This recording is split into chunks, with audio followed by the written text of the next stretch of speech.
Subscribe sekarang channel YouTube Novelas Kadina. Gratis. Bab 7331. Serangkaian tindakan Bernard Arnault membuat seluruh dunia memandangnya dengan kagum dan memujinya, kecuali para karyawan yang terabaikan. Saya pikir saya bisa berbaring selama 3 tahun, ternyata tapi itu alarm palsu, dan kegembiraan itu terlalu singkat, bahkan tidak sampai semenit pun. Selama 3 tahun ke depan, mereka akan terus bertugas sebagai maskot di posisi mereka atau berhenti saja dan mencari pekerjaan lain.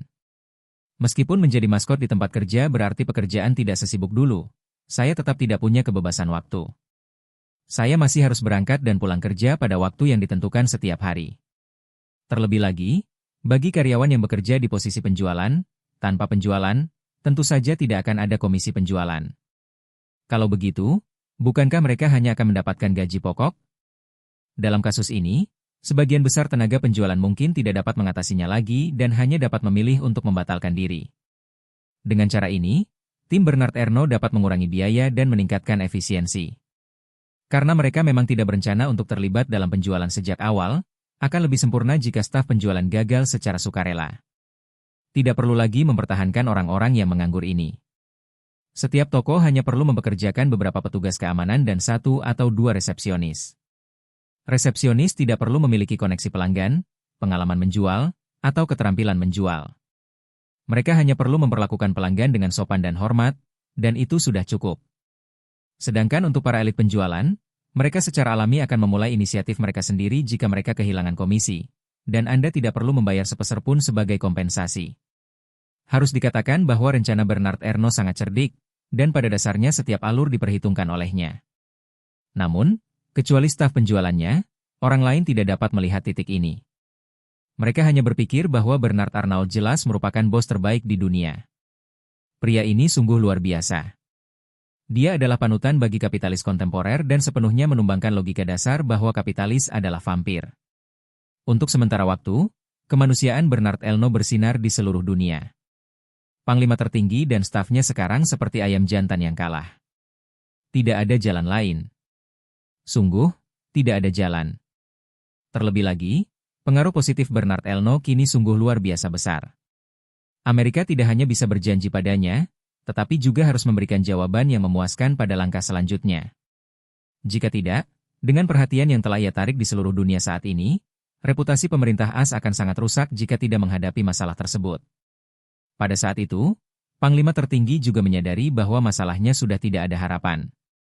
Melindungi dan memelihara Blackwater, sang pengawas, tidak akan meninggalkannya. Satu-satunya solusi adalah memotong lengan agar bisa bertahan hidup dan mendorong anjing itu keluar untuk dibantai, yang lebih baik daripada melibatkan dirinya sendiri. Kemudian, Panglima tertinggi berkata dengan lesu, "Baiklah, hentikan perlawanan. Tidak perlu memikirkan tindakan balasan sekarang. Biarkan FBI segera meluncurkan penyelidikan dan mengusut tuntas dalang dan motif utama di balik kejadian Pulau Kuda Putih." Ajudan memandang bulat itu angkat bicara. Ini sebenarnya negosiasi rahasia antara Blackwater dan oposisi Suriah. Oposisi ingin memanfaatkan Blackwater untuk menyingkirkan Hamid dan merebut basisnya yang tak tertembus. Ajudan Panglima tertinggi berkata lagi. Blackwater ingin memanfaatkan serangan ini untuk menyalahkan Front Cataclysmic Hall, memanfaatkan kesempatan untuk melabeli Front Cataclysmic Hall sebagai organisasi teroris, dan memanfaatkan kesempatan untuk merebut basis Front Cataclysmic Hall di Suriah. Masing-masing pihak mendapatkan apa yang mereka inginkan, dan sejujurnya, kita tidak perlu melindungi mereka. Benar. Panglima tertinggi mengangguk, ekspresi yang serius dan kesal sedikit mereda. Kemudian ia menghela nafas dan berkata, biarkan FBI menangani ini tanpa memihak. Kita tidak bisa mengendalikan pihak Suriah, tetapi siapapun dari Blackwater yang terlibat dalam perencanaan kejadian ini akan ditangkap dan dihukum berat. Pada titik ini, Panglima tertinggi berkata dengan muram, tetapi jika ini terjadi, sebagian besar eksekutif senior Blackwater kemungkinan besar tidak akan luput. Reputasi Blackwater akan hancur, dan pada dasarnya mereka harus bubar. Tata letak global kita di masa depan akan kehilangan seekor anjing yang baik. Tanpa anjing militer, angkatan darat kita mungkin akan menghadapi banyak masalah. Staf yang melihat sekeliling itu segera memberi saran. Panglima tertinggi, saya punya ide yang dapat meminimalkan kerugian. Panglima tertinggi segera berkata, cepat katakan padaku.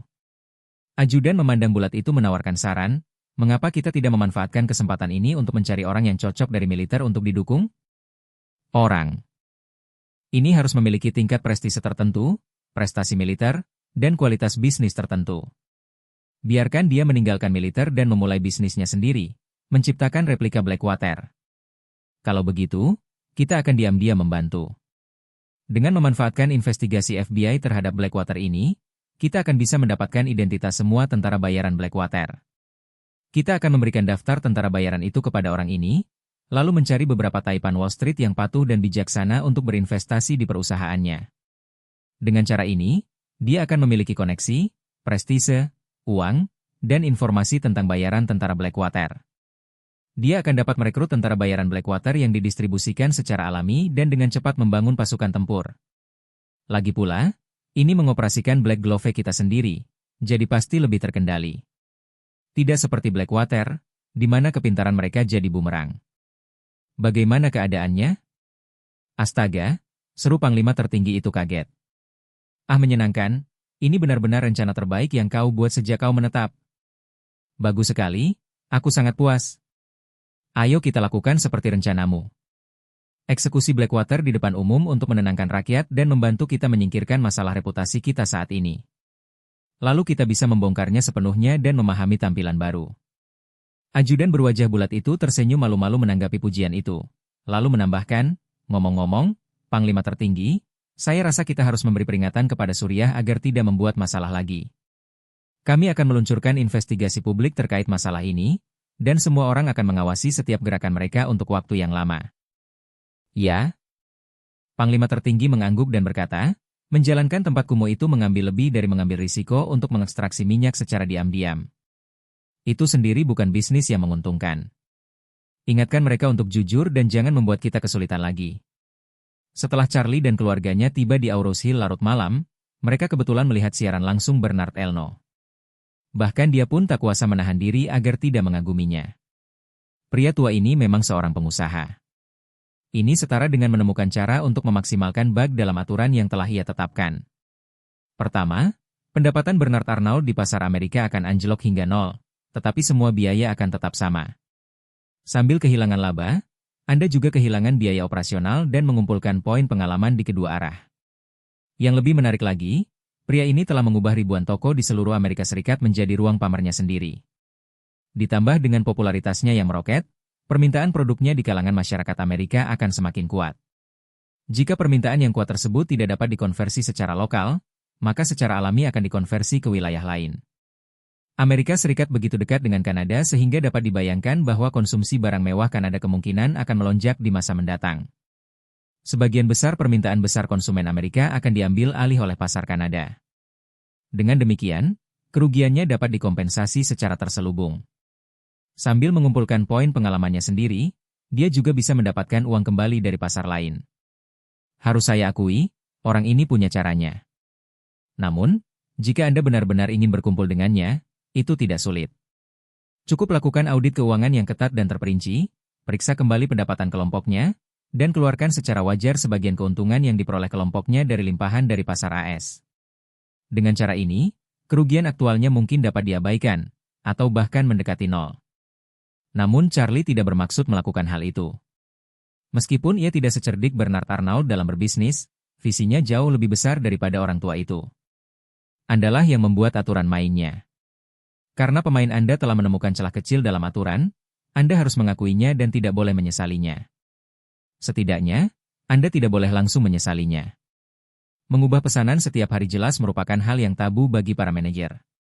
Terlebih lagi, dia tidak peduli dengan bug Bernard Elnochar, karena bahkan jika dia menanggung semua kerugian di pasar Amerika, hasilnya hanya akan menjadi 4 atau 5 miliar dolar AS setahun. Diperlukan setidaknya 10 tahun untuk mengumpulkan poin pengalaman yang cukup dari 4 atau 5 miliar dolar AS untuk mencapai 50 miliar dolar AS. Dan biaya yang harus menyelesaikannya tidak lebih dari sekedar pil permajaan. Jadi, mengapa tidak memberi Bernard Elno kesempatan untuk menemukan celah, sehingga ia dapat memainkan permainan dengan lebih saksama dan merasa lebih bersyukur kepada dirinya sendiri. Lagi pula, mengapa saya harus menetapkan aturan main untuknya? Bukankah itu hanya untuk membuat otak besar dan membuat ringkasan besar di Amerika? Sekarang tampaknya orang ini sangat termotivasi. Masalah ini telah mencapai titik ini, yang cukup membuat Amerika menderita. Dan dilihat dari situasi saat ini, Blackwater kemungkinan besar akan tamat. Lagi pula, jika Amerika tidak membunuh mereka untuk meredakan kemarahan publik, Amerika tidak akan pernah mampu melewati rintangan ini. Maka, ia segera mengeluarkan ponselnya dan mengirim pesan WeChat kepada Joseph Wan, meminta untuk segera memantau setiap pergerakan Blackwater di Suriah. Blackwater kemungkinan besar akan tamat, dan harus sepenuhnya menarik diri dari Suriah sebelum tamat. Namun, mengingat gaya Amerika dalam melakukan sesuatu, mereka pasti akan menemukan pengganti Blackwater. Setelah Blackwater mundur dari Suriah, mereka harus memperhatikan apakah ada tentara bayaran Amerika baru yang kembali ke Suriah. Charlie juga mengingatkannya bahwa meskipun tentara Front Cataclysmic tidak bertanggung jawab langsung atas kejadian Pulau Kuda Putih, hal itu juga mencerminkan kebohongan kerja intelijen tentara Front Cataclysmic. Karena telah berinvestasi dan membangun pangkalan permanen di Suriah, tentara Front Cataclysmic harus sepenuhnya mengendalikan setiap gerakan Suriah. Kerja intelijen tidak akan pernah berakhir, dan harus dilakukan secara menyeluruh untuk secara mendasar mencegah kejadian seperti itu berulang kembali. Joseph Wan juga memperhatikan siaran langsung Bernard Elno saat itu. Ia juga menyadari bahwa dengan tindakan yang dilakukan orang ini di Amerika Serikat, Blackwater pada dasarnya telah dinyatakan mati. Awalnya dia sedikit bersemangat, karena begitu Blackwater jatuh, Front Cataclysmic Hall akan menjadi organisasi tentara dengan bayaran terbesar di dunia. Namun, setelah mendengar pengingat Charlie, ia menyadari bahwa meskipun air hitam telah hilang, masih akan ada air putih, air merah, air biru, dan air hijau. Ia tidak boleh terlalu optimis, apalagi terlalu percaya diri. Terlebih lagi, ia memang bertanggung jawab atas pekerjaan intelijennya yang kurang memadai karena ia pernah dikomplotkan oleh kelompok orang ini sebelumnya. Ia langsung menjawab, "Tenang saja, Tuan Wade. Saya akan benar-benar waspada dan mencermati setiap pergerakan di Suriah dan seluruh Timur Tengah untuk membangun perusahaan intelijen yang solid. Jika hal seperti ini terjadi lagi, saya siap menghadapi pengadilan militer atas dasar kelalaian tugas." Meskipun tentara Front Cataclysmic adalah organisasi tentara bayaran, ia selalu berada di bawah manajemen yang sangat militeristik. Struktur intinya adalah kekuatan dengan disiplin organisasi yang sangat kuat. Ia tidak hanya memiliki norma dan peraturannya sendiri, tetapi juga memiliki seperangkat hukum militer dan bahkan pengadilan militernya sendiri. Sikap Joseph Wan menghalangi jalan keluarnya sendiri. Meskipun tanggung jawabnya tidak besar, Charlie cukup puas karena ia mampu mengemban tanggung jawab ini. Namun, dia tidak memberi Joseph Wan jalan keluar. Ia hanya memperingatkannya, berhati-hatilah dalam segala hal yang Anda lakukan. Ingatlah bahwa kesombongan akan membawa kegagalan. Singkatnya, itu adalah peringatan dan juga pengakuan diam-diam atas perintah militer yang telah dikeluarkannya. Bab 7332.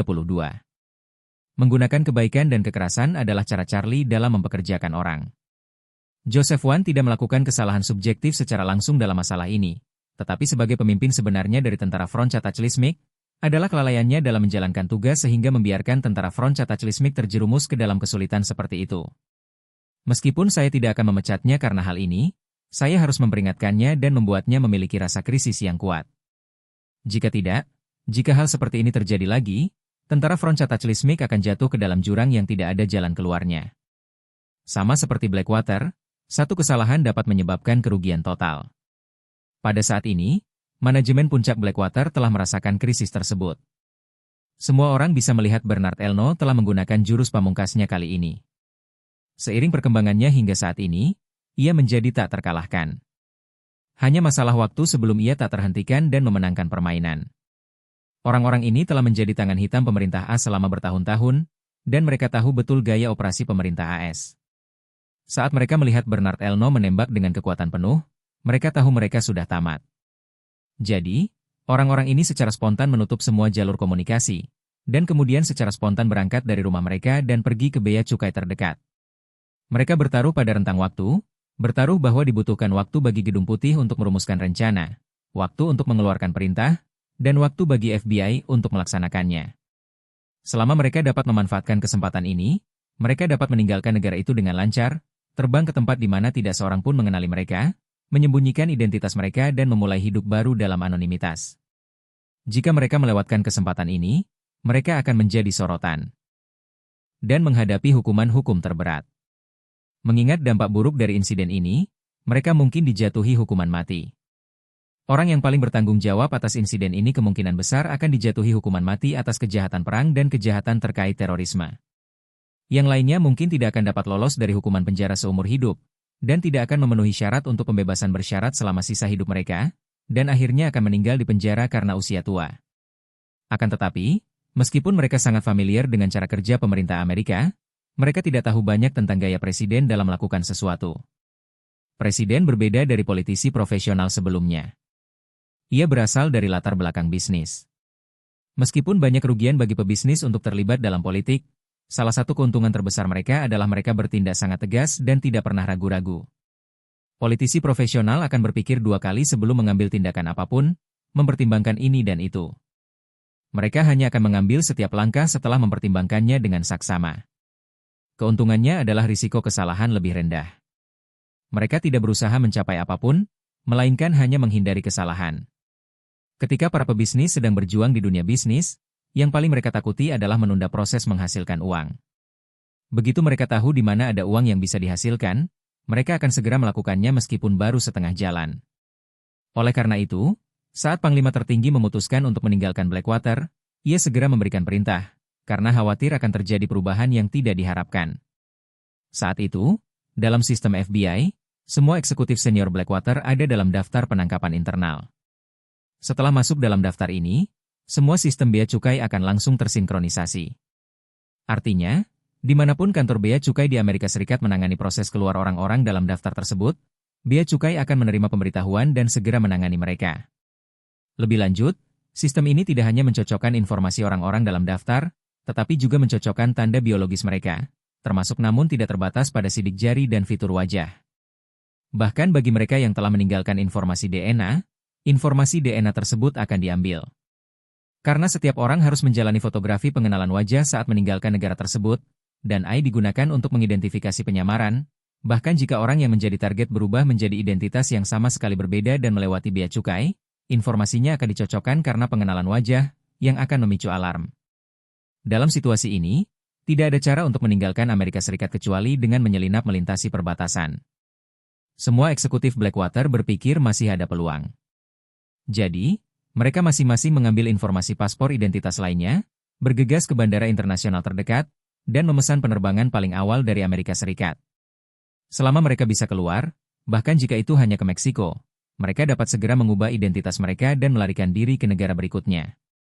Sayangnya, setelah orang-orang ini tiba di bandara, tanpa terkecuali, mereka tertangkap basah oleh FBI saat melewati bea cukai. Segera setelah itu, pemerintah AS mengumumkan akan mengadakan konferensi pers darurat sore itu. Mereka mengungkapkan bahwa isi konferensi pers tersebut adalah tentang Blackwater dan serangan teroris di White Horse Island, tetapi para wartawan media tidak mengetahui situasi spesifiknya. Bernard Arnault sudah tahu bahwa ia menang dengan menyedihkan. Pemerintah AS pasti akan menghukum Blackwater dengan keras karena tekanan kuatnya. Dia tidak hanya dapat mengambil pujian dari Charlie, tetapi dia juga dapat memulai bisnis, untung poin, yang luar biasa di pasar Amerika. Lalu dia segera menelepon Charlie. Saat ini, Charlie sudah kembali ke rumah, dan anggota keluarganya lelah karena perjalanan dan sudah tertidur. Setelah menerima telepon dari Bernard Arnault, dia pergi ke kamar kosong di lantai pertama dan menjawab telepon. Begitu panggilan tersambung, Bernard Arnault tak kuasa menahan diri untuk berkata kepada Charlie dengan penuh semangat, "Tuan Wade, pemerintah Amerika membiarkan media-media itu memfitnah saya dengan kejam. Saya baru saja mengumumkan secara terbuka bahwa saya telah sepenuhnya memutuskan hubungan dengan mereka." Charlie berpura-pura tidak tahu dan berkata sambil tersenyum, "Keputusanmu untuk putus dengan mereka adalah keputusanmu sendiri. Aku menghormati keputusanmu dan kamu tidak perlu meminta instruksi atau melapor kepadaku." Persetan? Jantung Bernard Arnault berdebar kencang, dan ia dengan gugup berpikir, apakah Charlie akan mengingkari tanggung jawabnya? Jika ia menganggap penarikanku dari pasar Amerika sebagai keputusan pribadi yang tidak berada di bawah perintahnya, apakah ia tidak akan memberiku poin? Kalau begitu, tamatlah riwayatku. Dia begitu ketakutan. Hingga wajahnya menjadi pucat, keringat dingin keluar, dan lengan yang memegang telepon mulai bergetar hebat tak terkendali. Ia menekan rasa takutnya dan bertanya dengan ragu, "Tuan Wade? Tuan Wade, saya sedang menghadiri konferensi pers saat itu dan tidak bisa berkonsultasi langsung dengan Anda, jadi saya berinisiatif untuk mengumumkan pengunduran diri saya dari pasar Amerika. Saya ingin tahu apakah Anda masih bisa memberi saya beberapa poin?" Setelah mengatakan ini, dia sangat gugup, takut Charlie akan mengatakan sesuatu yang salah. Charlie di ujung telepon tersenyum tipis dan berkata, reputasimu sekarang sedang berada di puncaknya. Seluruh dunia menganggapmu sebagai orang kaya yang paling saleh. Kali ini, bukan hanya semua keburukanmu yang dulu telah sirna, tetapi reputasimu bahkan telah mencapai puncaknya. Yang lebih penting, saya berspekulasi bahwa meskipun Anda menutup seluruh pasar Amerika, penjualan global Anda akan meningkat, alih-alih menurun. Pasar Amerika juga akan meluas ke negara tetangga Kanada dan bahkan seluruh Eropa. Jadi, Anda seharusnya tidak mengalami kerugian besar dari keputusan ini. Anda bahkan mungkin mencapai titik tertinggi baru. Lagi pula, Anda sudah terkenal selama di Pulau Whitehorse. Dengan perjalanan ke Amerika ini, bisa dibilang Anda telah menuai banyak ketenaran dan kekayaan. Meskipun Charlie diam-diam telah menyetujui perilaku Bernard Elnokabag di dalam hatinya, Charlie harus memberitahu Bernard bahwa ia telah mengetahui perhitungan batinnya. Ia harus membuatnya memahami hal ini terlebih dahulu, baru kemudian menyetujui perilakunya, agar Bernard tahu bahwa ia telah melepaskannya.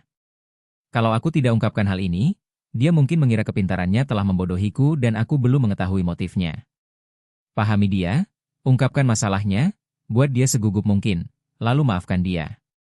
Dia tidak akan pernah berani berbuat curang atau mempermainkanmu lagi, dan dia akan lebih bersyukur dan lebih hormat kepadamu. Inilah yang sering dikatakan nenek moyang kita, tekan dulu, baru puji. Terlebih lagi, saya harus menunjukkan semua yang telah saya berikan kepadanya. Pencapaian luar biasa di Whitehorse Island, semangat Amerika, semua ini adalah kesempatan dan panggung yang saya ciptakan untuknya. Tanpa saya, bagaimana mungkin dia bisa mendapatkan reputasi sebesar ini hari ini? Reputasi semacam ini tidak dapat dibeli dengan uang, dan tidak seorang pun dapat membeli penghargaan semacam ini. Meskipun Charlie tidak memiliki kecerdasan bisnis yang luar biasa cerdik dan sarana seperti Bernard Elno, kendalinya atas hati orang-orang jauh lebih dalam daripada pria berusia 70 tahun ini. Karena itu, ia harus memeluknya erat-erat. Saat ini, Bernard Elno memang luar biasa panik. Aku pikir trik ini bisa menarik perhatian Charlie, dan bahkan membuat Charlie, seperti orang lain, terintimidasi oleh kebenaranku, tetapi aku tidak menyangka bahwa Charlie bisa melihat semua esensinya dalam sekejap. Dia merasa seolah-olah ditelanjangi di depan umum, merasa malu, gugup, dan takut. Maka, ia hanya bisa tersenyum getir dan berkata, "Maaf, Tuan Wade, saya tidak bermaksud mempermainkan Anda. Saya hanya sangat marah saat itu, jadi saya membuat keputusan ini. Dan saya sangat berterima kasih kepada Anda. Anda tidak hanya menyelamatkan hidup saya, tetapi Anda juga memberi saya penghargaan besar untuk Whitehorse Island dan membuat saya terkenal di Amerika. Rasa terima kasih saya kepada Anda tak terlukiskan." Pada titik ini, ia gemetar dan berkata, "Soal keuntungan, kau benar. Dilihat dari reputasi yang kau berikan padaku, bahkan jika aku menutup pasar Amerika, pendapatan keseluruhan grup pasti akan meningkat. Aku tidak punya muka untuk memintamu menghitung poin untukku." Pada saat ini, Bernard Elno telah menyerah untuk mendapatkan poin dari Charlie. Dia juga tahu dalam hatinya bahwa apa yang dikatakan Charlie benar. Charlie sudah memberinya begitu banyak, dan dia masih berani meminta poin saat ini. Siapapun yang dia beritahu, semua orang akan menganggapnya tidak pantas. Namun, jika ia gagal mengumpulkan poin kali ini, ia hanya akan bisa menerima 200 juta dolar AS yang disumbangkan ke kantor kontraterorisme Perserikatan Bangsa-Bangsa. Ia masih kekurangan 49,8 miliar poin pengalaman untuk mendapatkan pil permajaan, yang masih jauh dari harapannya. Tepat ketika ia merasa sedih, Charlie berkata dengan tenang, "Namun, kau melakukan pekerjaan yang hebat kali ini. Dengan operasi ini, bahkan jika Blackwater hancur total, Front Cataclysmic Hall akan dapat mendatangkan keuntungan dan peluang pengembangan yang lebih besar. Oleh karena itu, aku dapat membuat pengecualian dan menghitung poin untuk kerugianmu di pasar Amerika. Tapi lain kali, jika kau bertindak tanpa izin, aku pasti tidak akan membuat pengecualian untukmu." Bernard Elno begitu terkejut hingga pikirannya kosong. Ia pusing selama beberapa detik sebelum akhirnya tersadar. Dia bertanya dengan gemetar karena kegirangan, "Tuan Wade, Tuan Wade, apakah Anda serius?" Charlie berkata dengan tenang, "Kapan aku pernah mengingkari janjiku?" Bernard Elno berkata dengan gembira, Tidak pernah." "Terima kasih, Tuan Wade." "Terima kasih." Setelah mengatakan ini, dia langsung berkata, "Tuan Wade, untuk membantu Istana 10.000 Naga semakin memperkuat kekuatannya, saya pribadi ingin menyumbang kepada Istana 10.000 Naga, 2 miliar dolar AS. Bab 7333. Bernard Elno tahu betul bahwa dengan identitas, latar belakang, dan industri serta kekuatan ekonomi Charlie saat ini, ia sebenarnya tidak peduli dengan puluhan atau ratusan miliar dolar. Bahkan jika ada angka nol yang ditambahkan, itu tidak akan layak untuk diperhatikan. Memberinya 2 pulau tidaklah penting baginya, dan dia mungkin tidak akan memperdulikannya jika Anda memberinya puluhan atau ratusan miliar dolar AS secara langsung. Namun, Bernard Elno merasa bahwa karena Charlie adalah pengendali sebenarnya tentara Frontier Taclismic, dia sebaiknya menuruti keinginannya dan menghabiskan uang untuk tentara Frontier Taclismic. Dengan Blackwater Company di ambang kehancuran, tentara Frontier Taclismic pasti akan memiliki peluang baru untuk berkembang. Jika saya mensponsori tentara Frontier Taclismic saat ini, itu pasti akan membantunya meningkatkan kekuatannya dengan cepat. Faktanya, tentara Frontier Taclismic tidak kekurangan uang.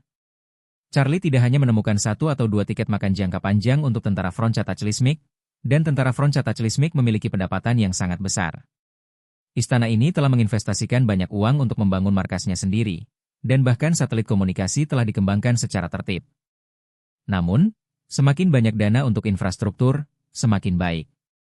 Sama seperti perencanaan kota, jika Anda punya cukup dana, membangun jalan selebar mungkin tidak akan pernah salah.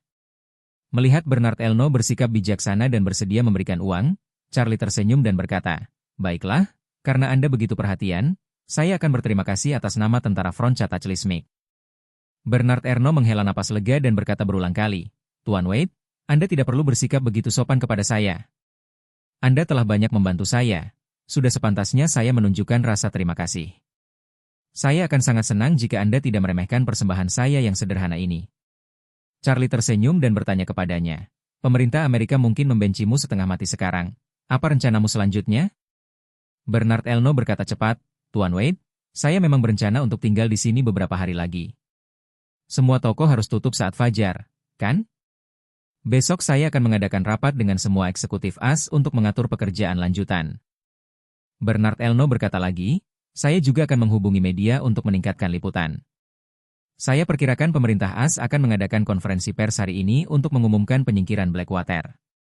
Jika mereka tulus, saya akan berhenti dan kembali ke Perancis dalam 2 hari.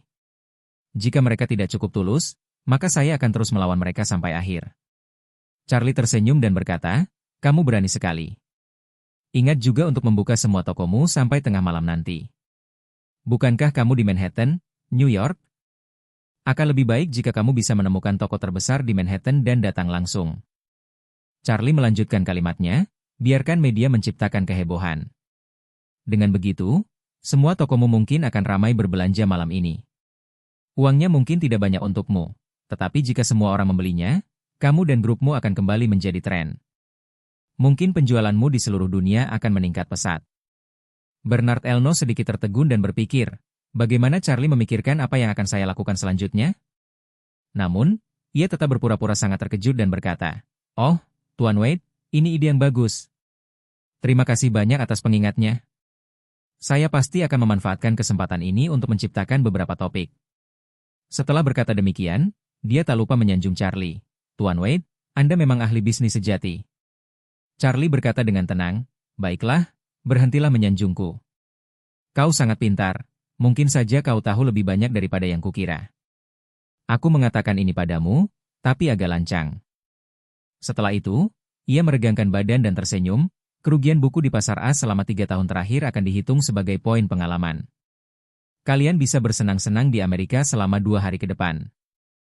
Bernard Elno kembali merasa tenang dan berkata sambil tersenyum, "Baik, Tuan Wade. Saya akan mengikuti instruksi Anda." Setengah jam kemudian, para wartawan berkumpul di ruang konferensi pers Gedung Putih. Pihak berwenang telah mengumumkan kepada dunia bahwa mereka akan menggunakan konferensi pers ini untuk membuat pernyataan tentang Blackwater dan insiden White Horse Island.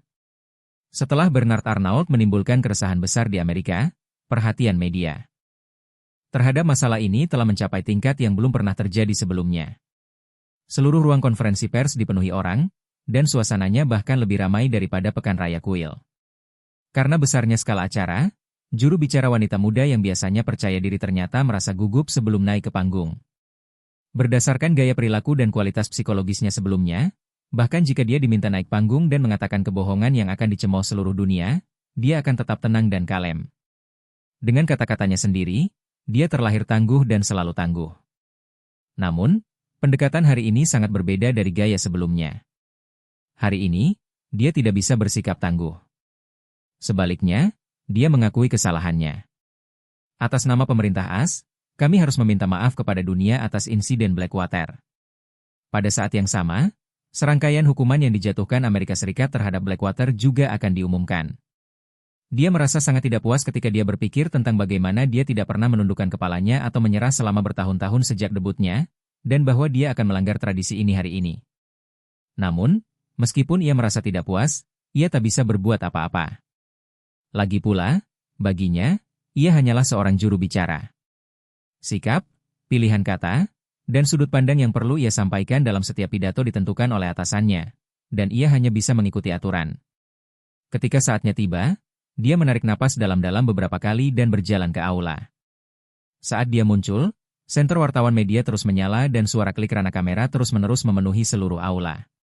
Juru bicara tersebut naik ke podium, menyesuaikan sikapnya, dan memulai, "Selamat datang semuanya di konferensi pers hari ini. Sebelum kita mulai, atas nama pemerintah AS, saya ingin meminta maaf kepada para turis dan staf yang terlibat dalam serangan teroris di White Horse Island. Kami mempercayai pengakuan seorang eksekutif Blackwater, meyakini bahwa ini adalah keputusan pribadinya dan tidak ada hubungannya dengan Blackwater, yang menyebabkan tertundanya penyelidikan. Yakinlah bahwa kami akan melakukan penyelidikan komprehensif atas insiden ini." Meminta maaf saat itu juga merupakan sikap yang tidak terduga, tetapi juga masuk akal. Pemerintah AS memang sedang berada di bawah tekanan luar biasa saat ini, dan jika tidak segera menghadapi masalah tersebut, keadaan akan semakin memburuk. Juru bicara tersebut melanjutkan, "Selain menyampaikan permintaan maaf, kami juga berharap dapat menggunakan konferensi pers ini untuk mengumumkan kepada dunia bahwa, atas permintaan Presiden, FBI telah menangkap semua eksekutif senior Blackwater. Setelah penyelidikan selesai, mereka akan diserahkan ke pengadilan untuk diadili." Begitu kata-kata ini diucapkan, sorak-sorai pecah di tempat kejadian.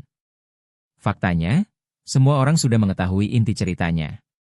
Mereka tahu bahwa serangan teroris di Pulau White Horse adalah keputusan Blackwater dan pemerintah AS seharusnya tidak terlibat. Selama AS berhenti melindungi mereka dan menangani masalah ini secara imparsial, semua orang akan puas. Ini juga berarti bahwa Bernard Aino seorang diri memenangkan perang antara dirinya dan pemerintah Amerika, yang membuat dunia semakin mengenalnya.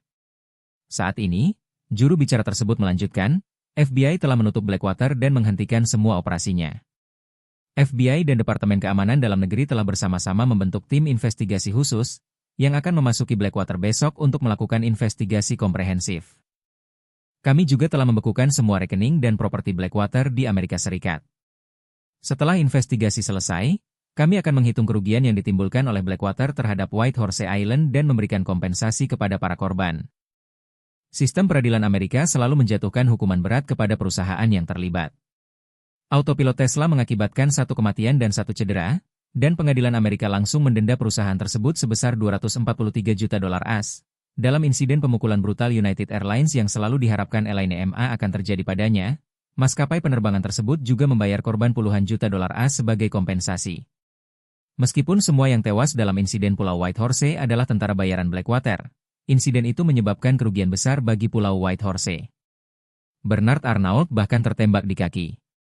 Begitu Amerika Serikat berhenti melindungi Blackwater dan menangani serangan teroris ini secara tidak memihak, maka ratusan juta dolar yang diklaim Bernard Aino telah dihabiskan untuk menyuap Markui, puluhan juta dolar untuk memberikan kompensasi kepada para tamu, dan dampak operasional dari puluhan kematian di Pulau White Horse. Semuanya harus diberikan kompensasi oleh Blackwater. Jika jumlah kompensasinya sangat besar sehingga Blackwater tidak memiliki cukup uang tunai di rekeningnya, ia tidak punya pilihan selain melelang semua aset non-tunainya. Ini pada dasarnya berarti bahwa Blackwater akan hancur baik dari segi bentuk maupun kekuatannya sendiri. Bab 7334. Pemerintah AS sepenuhnya meninggalkan Blackwater. Biarkan seluruh dunia tahu bahwa Bernard Arnault adalah orang yang tertawa terakhir. Pada saat ini, reputasinya sedang di puncaknya. Di kalangan masyarakat, ia memiliki banyak penggemar fanatik. Bahkan beberapa orang kaya mengira sebagai berhala. Kemudian, sebuah situasi yang tak terduga terjadi. Tiba-tiba, sebuah seruan dan ajakan untuk mendukung Bernard Arnault muncul di internet. Massa yang tidak mengetahui kebenaran secara naif percaya bahwa Bernard Arnault akan menghadapi kerugian besar di pasar Amerika demi menegakkan keadilan. Orang-orang enggan mengecewakan sang pahlawan. Sehingga beberapa orang menarik ke toko Bernard Aino di Amerika Serikat. Membeli beberapa barang, lalu mengambil foto dan mengunggahnya di media sosial. Mengatakan bahwa mereka juga ingin berperan serta dalam menegakkan keadilan. Mereka memang tidak bisa melawan pemerintah Amerika. Tapi setidaknya mereka bisa memberikan semua dukungan mereka kepada Bernard Aino. Tak disangka, unggahan ini mendapat banyak like dan komentar dari warganet. Untuk sementara waktu, netizen tiba-tiba memulai tren. Dan berbelanja di merek milik Bernard Arnault menjadi hal yang paling dipuji dan menyelamatkan muka. Perasaan ini bagaikan pujian gila-gilaan terhadap Labubu dari seluruh dunia, bahkan lebih dari itu. Labubu adalah boneka kecil dengan harga yang sangat rendah. Tetapi dapat dijual dengan harga ratusan atau bahkan ribuan dolar karena netizen di seluruh dunia menganggapnya sebagai simbol paling modis saat ini. Jika Anda memilikinya, Anda adalah orang paling modis di dunia. Jadi, meskipun harganya mahal, orang-orang rela membayarnya demi wajah dan merek yang trendy. Barang-barang mewah di bawah Bernard Arnault telah lama terkenal di seluruh dunia. Terlebih lagi, semua barang di toko tersebut dijual dengan harga penuh tanpa premi. Sebagai perbandingan, ini jelas jauh lebih baik daripada mengejar produk tertentu dengan harga yang sangat tinggi. Akibatnya, semua toko di bawah atau grupnya di seluruh dunia telah mengalami kegilaan konsumsi yang belum pernah terjadi sebelumnya. Pelanggan pertama yang berbondong-bondong datang ke toko membeli barang-barang terbaik dan terpopuler. Meskipun mereka perlu mengalokasikan barang, mereka dengan senang hati menyimpannya. Bagaimanapun, meskipun sistem alokasi itu penipuan, semua barang yang dialokasikan adalah harga asli. Tidak mungkin ada barang seharga 100 yuan yang dijual seharga 1000 yuan. Ketika barang-barang populer terjual habis, gaya-gaya yang tidak memerlukan stok tambahan tetapi tidak terlalu populer juga terjual habis. Kemudian, barang-barang yang telah diabaikan selama ribuan tahun dibeli satu demi satu. Bahkan produk-produk yang sangat mahal dan abstrak. Bahkan pemikiran terkecil untuk investor akan membuat Anda merasa terhina. Dibeli satu demi satu. Persediaan di toko-toko besar di seluruh Amerika Serikat hampir habis. Beberapa toko benar-benar terjual habis dalam waktu 1 jam. Dan semua barang yang dapat dijual di seluruh toko yang dibeli. Menjelang tengah malam, semua toko di pasar Amerika Utara telah terjual habis. Di setiap toko, hanya ada rak kosong dan sekelompok karyawan yang gembira lagi. Hari ini bagaikan roller coaster bagi para karyawan ini. Meskipun mereka tidak memiliki kesempatan untuk mendapatkan gaji 3 tahun secara cuma-cuma dan akan kehilangan komisi penjualan di masa mendatang. Mereka telah mencapai kinerja yang sama seperti beberapa bulan di tahun-tahun sebelumnya hanya dalam 1 malam. Pendapatan komisi sudah cukup besar bagi mereka. Di pintu masuk setiap toko, ada banyak orang yang ingin membeli barang atau berfoto dan check-in. Orang-orang ini mengelilingi pintu dan jendela. Dan masing-masing dari mereka menggunakan caranya sendiri untuk memanfaatkan popularitas kemunculan Bernard Ere yang sama. Ketika Bernard Arnault menerima laporan penjualan dari direktur regional, dia terkejut dan terkejut. Meskipun ia merupakan pencetus pemasaran sensasional dan telah lama menduga bahwa kinerja toko retailnya akan melonjak. Ia tidak membayangkannya akan sampai sejauh ini. Ketika laporan kekurangan stok atau bahkan kehabisan stok menyebar di seluruh dunia, ia segera menghubungi asistennya dan penginstalan, segera meminta semua pabrik untuk bekerja lembur dan membayar upah lembur tertinggi yang oleh hukum dan peraturan setempat. Lebih cepat lebih baik. Pastikan seluruh rantai pasokan dan lini produksi berupaya untuk mengisi kembali stok pasar global dalam waktu 5 hari. Asisten itu segera berkata, "Ketua, pasokan rantai bukanlah masalah besar. Masalah utamanya adalah kapasitas produksi kami sangat terbatas. Banyak produk populer kami dibuat tangan oleh pengrajin. Dan kami tidak dapat mempercepat produksi. Selain itu, jumlah pesanan dari berbagai toko melonjak. Kit tidak akan dapat memenuhi permintaan untuk waktu yang lama." Bernard Arnault berkata, "Gampang. Kita bisa langsung mengirim bahan baku untuk produk-produk populer ke Tiongkok dan meminta OEM Tiongkok menyelesaikan setidaknya 90% produksi. Setelah itu, kita bisa membawa pelabelan dan mencetak akhir kembali ke Paris. Setelah itu, kita bisa menambahkan logo Made in France secara legal. Hal ini oleh hukum." Sambil berbicara, ia tak kuasa menahan diri untuk menahan diri. Tapi tas-tas buatan pengrajin Tiongkok jauh lebih bagus daripada yang dibuat pengrajin Paris. Dan masa pakainya setidaknya 2 kali lipat. Saya harus mengingatkan pihak produksi Tiongkok untuk menurunkan standar kualitas semaksimal mungkin. Kalau tidak, Kalau setiap tas yang kita beli tidak rusak selama 10 atau 8 tahun, bagaimana kita bisa menjualnya? Asisten itu bertanya dengan gugup. Ketua, bukankah ini tidak pantas? Bernard Elno dengan marah bertanya. Brengsek, apa kau perlu menilai apakah ini pantas atau tidak? Aku ketua. Lakukan apa yang kukatakan. Kita pernah menggunakan hal seperti ini sebelumnya. Asisten itu berkata dengan canggung. Ketua, Anda benar-benar berbeda sekarang. Reputasi Anda berada di puncaknya di seluruh dunia. Jika kita menyebarkan berita bahwa kelompok kita berorientasi pada keuntungan, itu akan berdampak signifikan pada reputasi Anda. Anda harus berhati-hati.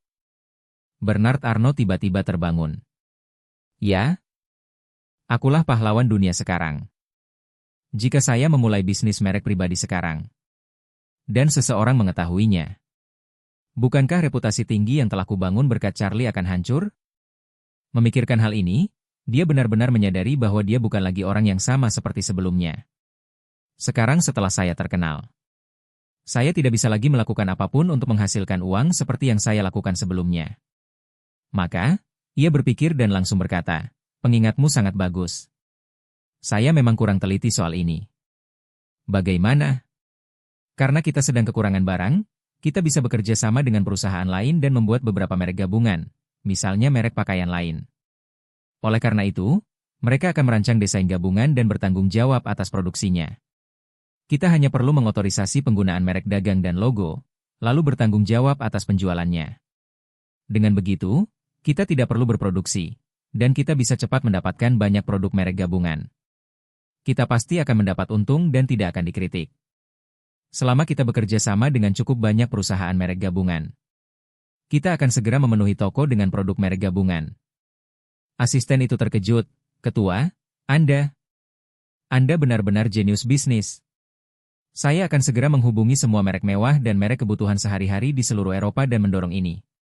Bab 7335. Ketajaman bisnis Bernard Elno begitu bagus sehingga bahkan Charlie akan merasa malu pada dirinya sendiri. Dia telah memikirkan satu hal sepanjang hidupnya, yaitu bagaimana menghasilkan lebih banyak uang. Jadi dia memiliki pikiran finansial yang sangat kuat. Kolaborasi selalu menjadi taktik umum dalam industri mewah dan mode. Beberapa tahun lalu, LV berkolaborasi dengan merek trendy Supreme. Saat itu, kaos lengan pendek biasa dijual seharga 5 digit karena menggabungkan logo kedua merek tersebut. Setelah sekelompok spekulan terminal terus menggembar-gemborkannya, harganya bahkan naik 2 kali lipat dari harga aslinya. Bahkan di dunia digital, kolaborasi sering terjadi. Misalnya, beberapa merek komputer dan perangkat keras berkolaborasi dengan game-game ternama, yang dapat semakin meningkatkan penjualan mereka. Bagi konsumen, produk merek bersama juga sangat hemat biaya. Karena mereka hanya perlu membeli satu barang dan bisa mendapatkan dukungan dari 2 merek, yang tentu saja lebih hemat biaya. Bagi Bernard Arnault, dalam banyak kasus, ia enggan terlibat dalam usaha patungan. Karena kebanyakan merek tidak setenar mereknya. Jika ia berkolaborasi dengan merek-merek yang lebih rendah, itu sama saja dengan membiarkan orang lain memanfaatkannya. Namun, situasinya berbeda sekarang. Kapasitas produksi kami sangat terbatas, dan konsumen menunggu dengan uang untuk membeli produk kami. Setelah bertahun-tahun beroperasi, rantai pasokan mereka kini telah memenuhi kebutuhan mereka sebelumnya dalam hal biaya produksi, efisiensi produksi, dan kualitas produksi. Namun, mereka tidak pernah menyangka penjualan akan tiba-tiba meningkat puluhan kali lipat. Menghabiskan seluruh penjualan bulan-bulan sebelumnya dalam satu hari. Jika kita meminta mereka menambah kapasitas produksi sekarang, mereka akan bekerja mati-matian dan hanya mampu menambah kapasitas produksi maksimal 30%. Yang mana tidak cukup untuk memenuhi permintaan saat ini. Dan Bernard Arnault tahu betul bahwa antusiasme masyarakat akan surut seperti pasang surut air laut. Jika Anda dapat sepenuhnya memenuhi kebutuhan pembelian mereka sebelum antusiasme mereka mereda, Anda dapat memaksimalkan nilai mereka. Namun, jika rantai pasokan gagal saat ini, maka ketika antusiasme masyarakat mereda, Anda akan kehilangan peluang bagus ini untuk menghasilkan uang. Dan kolaborasi dapat memecahkan masalah ini. Menyerahkan tugas produksi ke perusahaan lain setara dengan membuka jalur produksi dan rantai pasokan pada saat yang sama. Dan semua masalah dapat dipecahkan. Terlebih lagi, karena reputasinya sedang berada di puncak. Banyak orang ingin membeli produk dari mereknya, yang tentu saja menekan pasar merek lain, sehingga produk merek lain menjadi tidak laku. Penjualan banyak merek saat ini telah turun lebih dari 80% dibandingkan sebelumnya. Saat ini, jika mereka dapat berkolaborasi dengan merek Bernard Arnault, hal itu dapat dianggap sebagai solusi atas kelebihan kapasitas produksi mereka dan menghasilkan lebih banyak keuntungan. Hasilnya, hampir semua merek besar penerima undangan bersama menerima usulan kerja sama bersama pada kesempatan pertama. Segera setelah itu, para desainer merek ini memperoleh otorisasi dan mulai menggunakan elemen klasik merek Bernard Arnault untuk merancang produk gabungan. Bernard Arnault sangat gembira. Ia meminta seseorang menghitung bahwa jika popularitas ini bertahan selama sebulan, ini bisa membantunya. Saya berterima kasih atas namanya. Bernard Arnault berkata dengan gembira, Anda terlalu sopan, Tuan Wade. Saya sudah sangat puas untuk melakukan yang terbaik membantu Anda mengatasi kekhawatiran Anda. Lagi pula, Anda sudah sangat membantu saya. Charlie tersenyum dan berkata, tidak perlu sopan. Aku akan menyapa Hamid nanti dan memberitahunya kabar ini.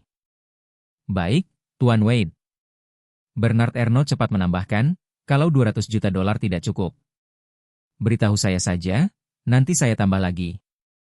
Charlie menggodanya. Tuan Arnault, saya ingin mengingatkan Anda bahwa Suriah tidak mungkin menjadi pasar barang mewah. Anda telah berinvestasi begitu banyak di Hamid. Dan Anda mungkin tidak akan punya kesempatan untuk mendapatkannya kembali. Bernard Arnault cepat-cepat berkata, Tuan Wade, Anda salah paham. Saya tidak melakukan ini untuk mencari uang. Saya hanya ingin berbagi sedikit beban dengan Anda.